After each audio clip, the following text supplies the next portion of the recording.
Pour ce coup-ci, niveau terminal. La dernière fois, je vous ai fait un cours niveau collège, et là, ce coup-ci, je vous fais un cours niveau lycée, comme ça, vous avez un aperçu de ma pédagogie. Donc, on va étudier la suite définie par un plus 1 est égal à f de un avec u0 fixé au départ. Par exemple, u0 est égal à 1. Donc, de manière analytique, c'est très simple. Si on prend n égale 0, on a f de u0 est égal à u1. On remplace, c'est facile. F de u1 est égal à u2. Donc après on calcule U3 en fonction de U2, etc., etc. Donc on a U1 en fonction de U0, U2 en fonction de U1, U2 en fonction de U1, U3 en fonction de U2, etc., etc., etc. Nous, ce qui nous intéresse, c'est de manière graphique. Donc déjà, premièrement, premièrement, il faut bien comprendre ce qu'est la première bisectrice. Donc très simple, niveau seconde, hein, voire même peut-être troisième. Donc première bisectrice, Y égale X. Voilà, donc si on prend un point ici, qui a pour abscisse 5,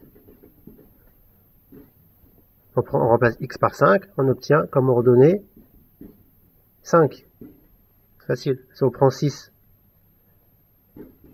on obtient comme ordonnée 6, etc., etc. Et dans l'autre sens, ça marche pareil.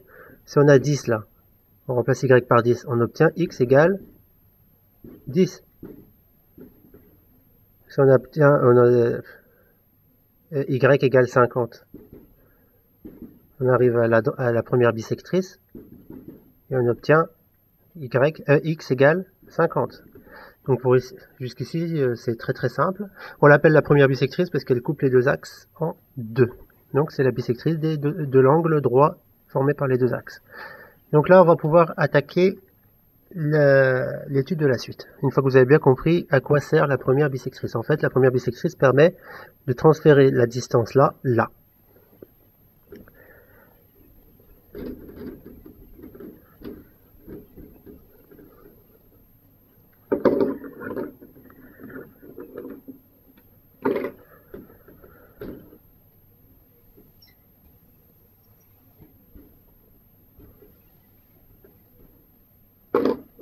Là, donc forcément, là c'est un plus 1 est égal à f de un. Donc on va tracer la courbe.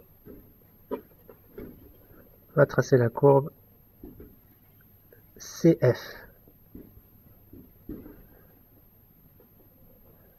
Donc nous, l'idée générale, c'est à partir du 0. Je vais faire la courbe un peu plus penchée.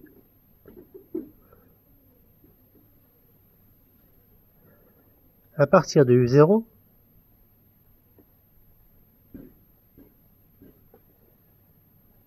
en allant sur la courbe là, on aura quoi? On aura f de U0.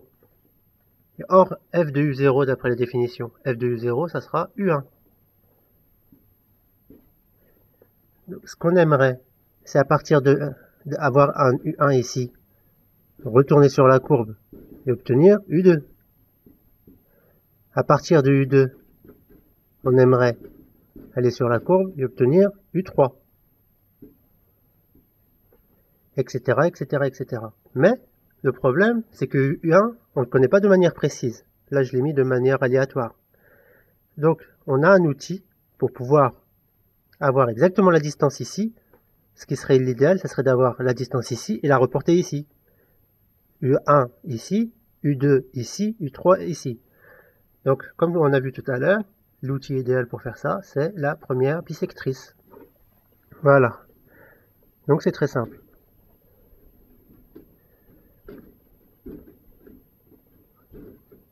Donc, une fois qu'on a tracé la courbe CF, on trace la première bisectrice.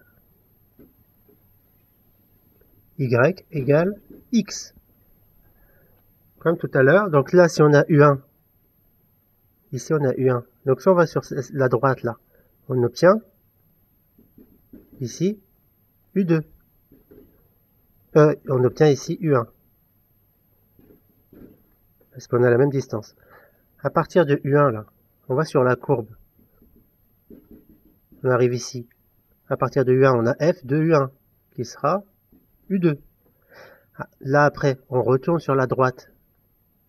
En descendant là, qu'est-ce qu'on aura? On aura U2, parce que Y égale X. À partir de U2, on retourne sur la courbe, on obtient U3. À partir de U3, on retourne sur la droite, on redescend ici, on aura U3. À partir de U3, on retourne sur la courbe et on redescend là. On obtient comme ordonnée F de U3. F de U3, parce qu'on met N égale 3, on obtient U4. À partir de U4, on retourne sur la droite. On retombe sur U4 ici en abscisse. À partir de U4, on remonte là à la courbe. On arrive à F de U4 égale U5. Etc. etc. Donc on retourne sur la droite. Là on obtient U5, etc. etc. etc. Donc à partir de U0, on obtient U1. À partir de U1, on obtient U2, U3, U4, U5. Exactement comme de la manière analytique, mais ce coup-ci de manière graphique. Donc je récapitule. On a U0. On va sur la courbe. À partir de la courbe, on obtient l'ordonnée qui est égale à U1. À partir de l'ordonnée, on retourne sur l'axe, sur la première bisectrice, on descend, on obtient U1. À partir de U1, on retourne sur la courbe, on tourne sur U2. À partir de U2, on retourne sur la première bisectrice, on obtient U2. À partir de U2, on retourne sur la courbe, on obtient U3. À partir de U3, on retourne sur la première bisectrice, on tourne sur U3. À partir de U3, on retourne sur la courbe, etc., etc., etc. Voilà. Donc j'espère que vous avez compris.